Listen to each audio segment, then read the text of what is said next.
as we near the March for Life, the U.S. bishops launched their annual 9 Days for Life prayer initiative. Join thousands in prayer for the respect of human life from January 14th through the 22nd. Each day of the 9 Days for Life novena highlights a different intention and provides a reflection, related information, and suggested daily actions.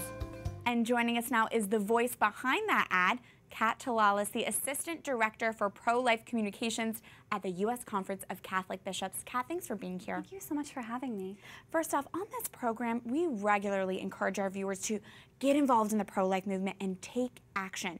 But can you speak to the pivotal role that prayer plays? Prayer plays an irreplaceable role in the pro-life movement. Pro-lifers are wonderful because they are so active. They're so eager to do something about the tragedy of abortion, to go volunteer at a pregnancy care center, run a diaper drive, to sidewalk counsel, and those are wonderful things. But God really asks us to stop and discern before we act, to seek His will in everything that we do. So prayer is a really important part of discernment before we take action to prepare us to do His will. Because if we're with God, nothing can be against us. That's beautiful. So tell us exactly, Kat, what is 9 Days for Life and how can our viewers get involved? 9 Days for Life is a novena for the respect of human life. It goes from January 14th through the 22nd, which is the National Day of Prayer for the protection of the unborn. And it's very easy to get involved. You can sign up at 9daysforlife.com. And right there you can find our website, which has the ways to sign up, which can be via text, email, or you can print the novena out, or you can download our free mobile app. So if our viewers do sign up, what can they expect in those 9 days? In addition to receiving the novena intentions for each day, they'll also receive articles, suggestions for action, different ways to encourage and expand their pro-life witness.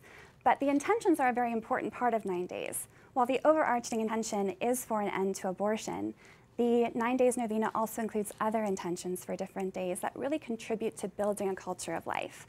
So there are intentions that support persons with disabilities, that support people who are on the road of adoption. We have a special day for victims of human trafficking and a day for victims of sexual abuse as well. That's incredible. Kat, I do want to speak about how this is a hard time in the church right now with the clerical sex abuse crisis, and many would say the U.S. bishops have lost their moral authority. So for our viewers, they may be less inclined to get involved. What do you want to say to them and why they should still participate in this U.S. bishops initiative? Well, the church has failed victims of sexual abuse, and that needs to be acknowledged, and justice for victims needs to be the priority. But we cannot allow the failings of those in authority to prevent us from doing the will of God, which includes praying for the most vulnerable. If we don't pray for the most vulnerable, who will? And this initiative especially is so powerful. We have over 100,000 people who are signed up to pray for life. And that is just a tremendous witness and a tremendous opportunity. And we have to take advantage of that and continue to be the light in the world. Finally, Kat, can you preview any other initiatives that our viewers should know about? Yes, the Pro-Life Secretariat is also co-sponsoring the Pro-Life Vigil Mass at the Basilica.